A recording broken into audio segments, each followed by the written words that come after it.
Bible is the book of secrets, रहस्य से भरा हुआ पुस्तक है बाइबल। एक नजर में न्यूज़पेपर के समान पढ़ेंगे तो समझ में नहीं आता बाइबल, लेकिन गहराई को समझेंगे तब आप समझेंगे। उसका उत्तर पढ़ेगा, वहीं पर लिखा है 32 में पढ़ेगा तो क्या लिखा है, उसका उत्तर दिया। और मैं यदि पृथ्वी पर से ऊंचे पर चढ़ाया जाऊंगा, हाँ तो क्या होगा, क्यों चढ़ाया जाऊंगा, तो सबको अपने पास खींचूंगा। हालेलुया। यीशु मसीह ऊपर इसलिए चढ़ाया गया ताकि वो हमको भी अपने पास खींचे। ऊंचे पे चढ़ाया गया तो हम लोग को खींचा है उसने। हालेलुया। अगर वो ऊपर नहीं जाता तो ऊपर नहीं खींचता, ऊपर नहीं खींचता तो हम नीचे ही रह जाते, और नीचे में और नीचे भी जाने वाले रहते हैं, नरक के कुंड में। तो अच्छा क्या था, नीचे जाना कि ऊपर जाना? हालेलुया। तो इसलिए उसका ऊपर चढ़ाया जाना आवश्यक था, जरूरी था। सेम इसी तरह की घटना आपको गिनती की पुस्तक में भी मिलेगा। मैं खुलवाऊंगा नहीं, टाइम हो गया है। आप लोग गिनती की पुस्तक में देखेंगे, शायद 21 अध्याय, यहाँ 21 अध्याय में लिखा है, वहां पर जब मूसा इजरायलियों को मिस्र से निकाल के कनान की ओर लेके जा रहा था, तो रास्ते में इजराइली लोग पाप करने लग गए, हंसने खेलने कूदने व्यभिचार करने लग गए। तो परमेश्वर ने बहुत बुरा माना, तो परमेश्वर ने बहुत बार उनको कुछ न कुछ संकट को भेजा है। एक बार उसने क्या किया, सांप को छोड़ दिया। हालेलुया। खूब सारे जहरीले सांप को छोड़ दिया परमेश्वर ने, किनके पास, इजरायलियों के पास, कि सांप उनको काटे, डसे और वो लोग मर जाए। परमेश्वर का क्रोध भड़कता है ना, तो उससे बचना मुश्किल है, इसलिए सतर्क हो जाए, सावधान हो जाए। परमेश्वर कोई भी तरीके से भेज सकता है संकट, मुसीबत। हालेलुया। तो उस समय में क्या संकट भेजा था, सांप, विषैले सर्प, सांप को। तो वहां सब सांप ही सांप, जब देखो जहां देखो वहां सांप ही सांप घूमने लग गए, और जिसको भी काटता था वो तुरंत मर जाता था। हालेलुया। तो बाद में फिर मूसा बोलता है, हे प्रभु, है ना, दया कर, मेरी प्रजा पर दया कर। क्या तू मिस्र से इनको मुझे मेरे द्वारा छुड़ा के क्या इसलिए रहा है कि रास्ते में सबके सब सांप काटने के द्वारा मर जाए और मैं अकेला ही पहुंचूं? तूने तो प्रतिज्ञा की है कि मैं इन सबको कनान में पहुंचाऊंगा, फिर क्यों रास्ते में तुमको मार रहा है? क्षमा करना प्रभु उनके गलती को। तो परमेश्वर ने उन पर दया किया और उसको बोला मूसा को, तो एक काम कर, ऊंचे पे एक खंभा बना, उसमें सांप को लटका, और जो कोई उस सांप की दृष्टि करेगा वो चंगा हो जाएगा। सांप काटेगा जरूर, लेकिन काटने के बाद जब वो ऊपर देखेगा, जो मूसा द्वारा बनाया गया जो सांप था, उस सांप को जब ऊंचे पे चढ़ाया गया, उसको देखेगा जो व्यक्ति, तो उसका सांप काटने का जहर खत्म हो जाएगा और वो बच जाएगा। हालेलुया। तो मूसा द्वारा बनाया गया सांप, ऊंचे पे बनाया गया सांप, उसको देख के इजराइली लोग बच गए। आज हम लोग यीशु मसीह को जो क्रूस पे चढ़ाया गया उसकी ओर दृष्टि करेंगे तो हम लोग भी बच जाएंगे। हालेलुया। वो उस समय की घटना थी, आज हमारे लिए दृष्टांत और उदाहरण। उस समय की वो रियल की घटना थी, लेकिन आज हमारे उससे सीख है। सीख, जिस प्रकार मूसा ने ऊंचे पर सांप को चढ़ाया, उसी प्रकार आज परमेश्वर ने यीशु मसीह को ऊंचे पर चढ़ाया, क्रूस पे चढ़ाया। हालेलुया। उसका परिणाम क्या निकला, जो कोई भी उसकी दृष्टि करता है वो उद्धार को पाता है। पहले हम लोग अविश्वासी थे, अन्य जाति थे, हम लोग क्रूस की तरफ ध्यान नहीं देते थे। क्रॉस मतलब क्रिश्चियन समझते थे, बस क्रिश्चियन, ईसाइयों का देवता जो कि कहीं यरूशलेम या इजराइल तरफ रहता था, ऐसा समझते थे। लेकिन आज हम जान गए कि वो सारा संसार का ईश्वर है, उसकी ओर हम दृष्टि करेंगे, यदि उस क्रूस को याद करेंगे, यदि उस क्रूस के भयानक दंड को, उस भयानक व्यथा को हम सोचेंगे और आंसू बहा के उसके लिए धन्यवाद करेंगे, हाँ प्रभु तूने मेरे लिए बहुत कुछ किया, तो उसको ग्रहण करने के द्वारा, विश्वास करने के द्वारा हमारा उद्धार होगा। तो उद्धार का ये कौन सा स्टेप बताया ना, चौथा। हालेलुया। अब इससे हमको क्या सीख मिली? ठीक है, वो तो ऊंचे पे चढ़ाया गया, हमको क्या करना है, हमारे लिए क्या सीख है? क्या हम लोग भी क्रूस पे चढ़ गए? नहीं, हम लोग अपने गंदगी को क्रूस पे टांग। हालेलुया। पौलुस अपनी पत्री में कहता है, जो कुछ तेरे पास अशुद्ध वस्तु उसको क्या कर, क्रूस पर चढ़ा। हालेलुया। प्रभु हमसे क्या मांगता है? अन्य देवी देवता, अन्य लोग हमसे क्या मांगते हैं? बहुत सारा चीज मांगते हैं, ये दे दे, वो दे दे, नारियल दे दे, है ना, और बहुत सारी चीज है अनगिनत। लेकिन यीशु मसीह हमसे कुछ भी नहीं मांगता, अगरबत्ती, मोमबत्ती, बकरा, लहू, कुछ भी नहीं मांगता। वो क्या मांगता है? हमारी गंदगी को मांगता है, अशुद्धियों को मांगता है। गलाती की पत्री, इफिसी की पत्री में डिटेल दिया है, जो भीतर वाली वस्तु उसको दान कर दो लिखा है। भीतर में क्या है? गंदगी, सब लिस्ट आप लोग जानते हैं, मूर्ति पूजा, व्यभिचार, बुरी बुरी लालसा, दुनिया भर का बहुत सारा लंबा लिस्ट है। उस भीतर वाली वस्तु को उसको दे दो कहता है यीशु मसीह। तो हम लोग जब इस क्रूस की ओर नजर करते हैं और अपनी सारी गंदगी को उसको दे देते हैं, प्रभु आज से मैं इसको नहीं रखूंगा, आज से मैं शुद्ध पवित्र होना चाहता हूँ, इसको तू ले लेता हूँ, तो हम लोग क्या होते हैं? उद्धार की चरण में आगे बढ़ते हैं। तो आज हम लोग को प्रण लेना है, हमारे अंदर यदि कोई पाप अभी तक बचा हुआ है, कोई गंदगी, अशुद्धता है, तो हमको क्रूस की ओर देखना है, उस प्यार को देखना है कि उसने संसार के पाप के लिए, मैं तो उसको नहीं जानता था लेकिन वो मुझे पहले से जानता था, मैं तो बाद में प्रभु में आया, वो प्रभु मुझे पहले से जानता था। माँ के गर्भ में रखने से पहले, इस सृष्टि के आरंभ से पहले वो उस पर दृष्टि गड़ाया रहता था और उसने मुझे बचाने के लिए क्रूस पर चढ़ा। उस क्रूस की ओर मैं ताकूं, उस दुख को देखूं और क्या करूं, अपने भीतर वाली वस्तु जो गंदगी से भरा हुआ है, अपने गंदे विचारों को क्या करूं, उसको दान दूं। ऐसा करेंगे तो हम उद्धार में हैं और हमको उद्धार मिलने वाला है। तो पहला मैंने आपको बताया था क्या, अवश्य है सामरिया अर्थात संसार से होके जाना। दूसरा मैंने बताया था हाँ, हमारे जीवन में यीशु मसीह का आना अवश्य है। जब तक यीशु मसीह हमारे जीवन में नहीं, तब तक हमारा उद्धार नहीं। तीसरा मैंने बताया था नए सिरे से जन्म लेना, सब कुछ मेरे अंदर नया होना चाहिए, सारे समान कुछ नहीं होना चाहिए। और चौथा मैंने अभी बताया आपको हाँ, जो भी हमारे भीतर वाली वस्तु है, गंदगी है, पाप अपराध है, उसको मुझे क्रूस पे यीशु मसीह को दे देना है और उस क्रूस को प्रतिदिन याद करना है। पाप करने से पहले एक बार आप क्रॉस की तरफ देखेंगे तो आप पाप करेंगे ही नहीं। कि मेरे पाप का गुनाह के क्षमा के लिए उसने पहले ही जान दे दिया, तो अब मैं दोबारा क्यों पाप करते रहेंगे। अरे रहिए, ये चौथा। आइए हम पांचवा देखते हैं, बस खत्म हो रहा है छोटा छोटा। पांचवा हम देखते हैं, आप लोग वचन निकालिएगा उद्धार के चरण में पांचवा, पहला कुरिन्थियों 9:16। पहला कुरिन्थियों 9 अध्याय उसका 16वां वचन।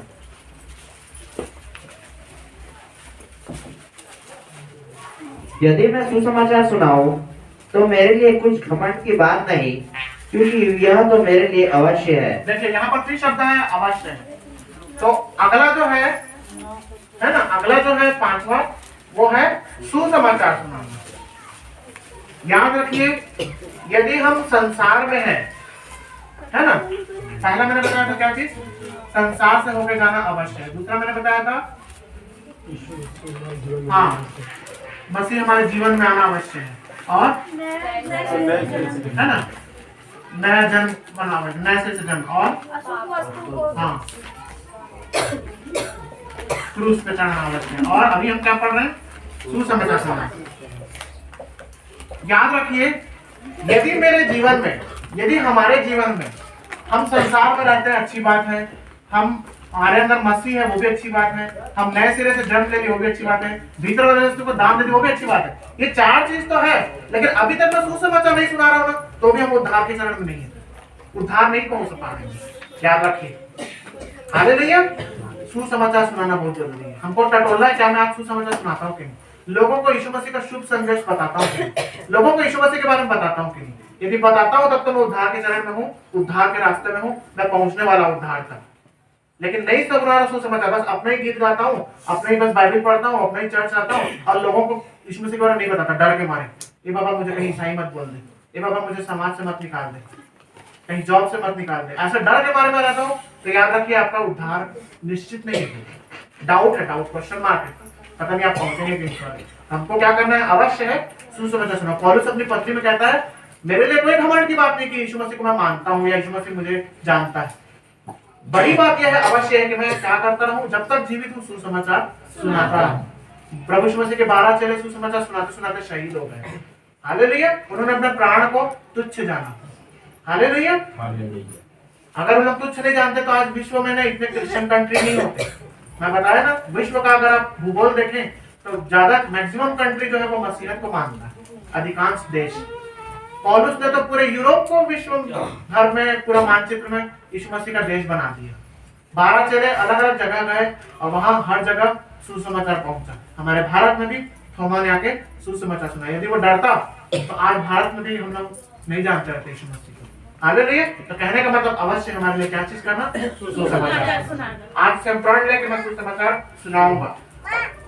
मौके की ताक में नहीं रहना है, मौका मिलेगा तब सुनाऊंगा, कोई बीमार पड़ेगा तब सुनाऊंगा, नहीं, जब जहां मिलता है ना आप सुना दीजिए सुसमाचार। हालेलुया। अगला हम देखते हैं, छठवां क्या करना है हमको, अगला स्टेप देखते हैं। देखिए, ये जो 5 बातें अभी तक मैंने आपको बताया, ये है पृथ्वी में जीते जी। हालेलुया। ये है पृथ्वी में जीते जी, यानी कि जब तक हमारे प्राण नहीं छूट जाते, जब तक हमारी डेथ नहीं हो जाती, जब तक मैं मुर्दा नहीं हो जाता शरीर में, तब तक हमको ये 5 काम करना है। इस 5 काम के बाद 2 काम और बचेगा जो जरूरी है उद्धार के लिए। वो 2 काम नहीं होगा ना तो भी आप उद्धार तक नहीं पहुंच पाएंगे। हालेलुया। समझ में मेरी बात को, ये 5 काम को आपको जीते जी करना है। 5 के बाद 2 काम और बचेगा जिसका होना अवश्य है। इन 2 काम के बाद ही आप उद्धार तक पहुंचेंगे, क्योंकि 5 जो है वो परिपूर्णता का अंक नहीं है। आपको बता चुका हूं शुरू में, परिपूर्णता का अंक क्या है? 7। तो हम 5 चीज करके हम नहीं पहुंच सकते, उसके बाद 2 चीज का होना और जरूरी है, उसके बाद ही हम उद्धार तक पहुंचेंगे। तो क्या है देखते हैं, आइए। छठवां क्या है? जो मृत्यु के बाद होगा, है ना, मृत्यु के बाद होगा या अंत में होगा, लास्ट में एकदम, उसको देखते हैं। छठवां क्या लिखा है? मत्ती 16 का 21 को पढ़िएगा। क्या लिखा है? मत्ती 16 का 21।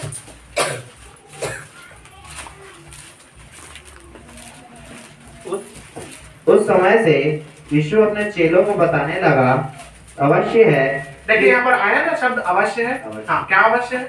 कि मैं यरूशलेम को जाऊं और पुरनियों, प्रधान याजकों और शास्त्रियों के हाथ से बहुत दुख उठाऊं और मार डाला जाऊं और तीसरे दिन जी उठूं। बस, हालेलुया।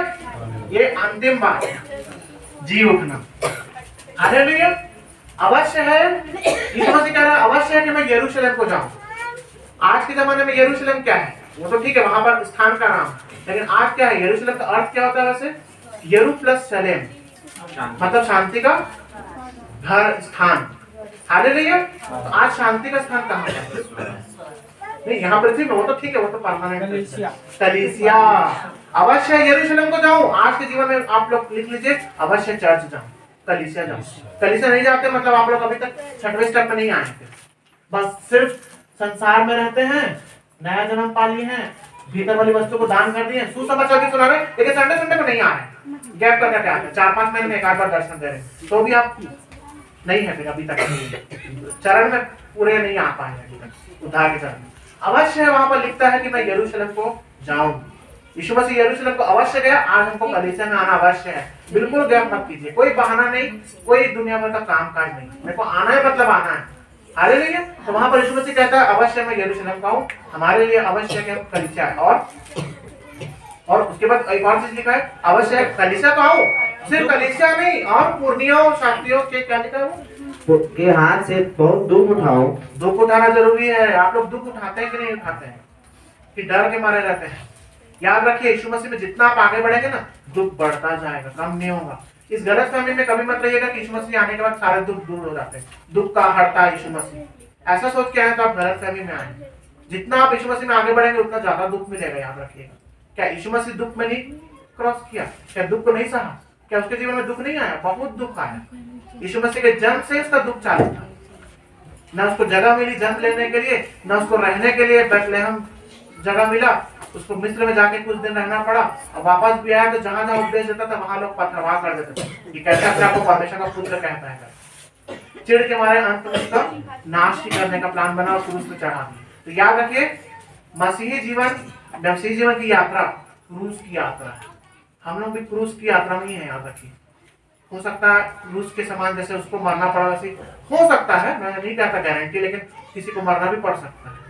कई लोग का उदाहरण है हमारे भारत में भी, एक तो थोमा का ही उदाहरण है, उसके बाद उड़ीसा में बहुत बड़ा घटना आपको याद होगा, हालेलुया, है ना, उसके हस्बैंड और उसके बच्चे को मार दिया गया, उसके ऊपर पिक्चर भी बना था अभी, हालेलुया। तो कहने का मतलब मरना भी पड़े तो आप लोग को तैयार रहना पड़ेगा, कभी मार खाना पड़े तो मार खाने के लिए तैयार रहना पड़ेगा, तब तो आप हैं उद्धार के चरण में। और अभी भी डरते हैं यीशु मसीह का नाम लेने से, ईसाई कोई बोल देगा तो डरते हैं, है ना, तिरस्कृत होने से डरते हैं, दुख उठाने के लिए तैयार नहीं है, तो आप लोग उद्धार के चरण में नहीं है। वहां पर यीशु मसीह कहता है अपने चेलों को अवश्य है कि मैं यरूशलेम को जाऊं, तो मैं आपको कहता हूं अवश्य आप लोग को कलीसिया आना।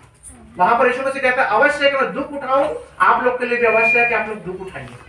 कलीसिया में आते हैं, गोड़ पिराते हैं, हाथ पिराते हैं, तो भी आप आते हैं, तो आप दुख उठाते हैं, तो अच्छा है प्रभु की नजर में, हालेलुया। आपको घुटना दर्द देता है तो भी आप घुटना टेकते हैं, तो आप घुटना टेकने के कारण जो दुख उठाते हैं ना, वो प्रभु की नजर में अच्छा है, अवश्य है वो, हालेलुया। आप लोग सुसमाचार सुनाते हैं, आपको बदले में गाली मिलता है, आप लोग को लोग मतलब मानसिक प्रताड़ित करते हैं, ईसाई बना रहा है, आप लोग को मानसिक रूप से दुख लगता है, लेकिन वो दुख अवश्य है, याद रखिए, वो दुख जरूरी है उद्धार के लिए। दुख नहीं उठा रहे मतलब आप मसीह के उद्धार के चरण में है ही नहीं। तो यहाँ पर लिखा है अवश्य है यरूशलेम को जाना, अवश्य है पुरनियों के हाथ पकड़वाया जाना, दुख उठाना, और अंत में एक शब्द आया है अवश्य है हाँ, उसके बाद एक शब्द आया है जी उठना। और मार डाला हाँ, जाए मार भी डाला जाएगा। और तीसरे दिन जी उठो। जी उठना अवश्य है। हम लोग जब यीशु मसीह आएगा और हम लोग उठाए नहीं जाएंगे तो क्या मतलब का? बताइए ना, जिंदगी भर चर्च गए, जिंदगी भर बाइबल पढ़े, जिंदगी भर उपवास रखे, जिंदगी भर दान दशमांश सब कुछ दिए, है ना, जिंदगी भर सुसमाचार भी सुनाया, चलो, लेकिन कहीं पर भी चुप गए, हो सकता है दशमांश देने में चुप गए, हो सकता है दुख उठाने में चुप गए, हो सकता है कलीसिया में चुप गए, अंत में क्या होगा मालूम? बस चर्च का निकलेगा। छठवां पॉइंट, हम लोग जी नहीं उठेंगे। सोचे कितनी भयानक बात होगी। यीशु मसीह ने अपने वचन में कई बार इशारों में कहा है, जब मैं आऊंगा तो एक उठाया जाएगा, एक छोड़ दिया जाएगा। 10 कुंवारियों का दृष्टांत, 5 कुंवारियां द्वार से प्रवेश कर पाई, 5 कुंवारियां बाहर ही छूट गई। तोड़े का दृष्टांत, 5 को दिया गया, उसको उसने और कमाया, उसको और मिला, और 5 के बाद कितना है तोड़ा? 2 तोड़ा, जिसको 2 तोड़ा मिला उसने और कमाया, उसको और दिया गया। लेकिन जिसके पास 1 था, उसने 1 भी नहीं कमाया, उसको स्वामी ने आया और उसको ले लिया। हाँ, ले भी लिया, छीन भी लिया और बोला उसको जाके क्या कर, बंदी गृह में डाल दिया। तो हम लोग के साथ ऐसा मत हो। ये सब दृष्टांत था, इसमें छुपा हुआ रहस्य था। इन सब दृष्टांतों से जो मैंने आपको बताया, कौन कौन से दृष्टांत बताया? एक चक्की पीसती होगी, एक उठा ली जाएगी, एक छोड़ दी जाएगी, लिखा है मत्ती में। तो ये सब जो दृष्टांत है ना, ये सब जी उठने का उदाहरण है कि एक जी उठेगा, एक नहीं जी उठेगा। अर्थात जब यीशु मसीह बादलों पे लेने के लिए आएगा तो कुछ लोग उठाए लिए जाएंगे, कुछ लोग यहीं छोड़ दिए जाएंगे। जो यहीं छोड़ दिए जाएंगे मतलब उनका टिकट नहीं कटा स्वर्ग का, उनका जीवन की पुस्तक में नाम ही नहीं। सोचिए कितना भयानक बात होगा। एक समय आएगा, आने वाले समय में, जब यीशु मसीह बादलों में आएगा और सबको उठा ले जाएगा, धर्मियों को। तो हम लोग जो अपने आप को धर्मी समझते हैं लेकिन है नहीं अंदर से, हम लोग यदि छोड़ दिए जाए तो कौन बचेगा मालूम है पृथ्वी में? सिर्फ अविश्वासी लोग, जो मूर्ति पूजक है, जो नहीं मानते यीशु मसीह। सोचिए उनकी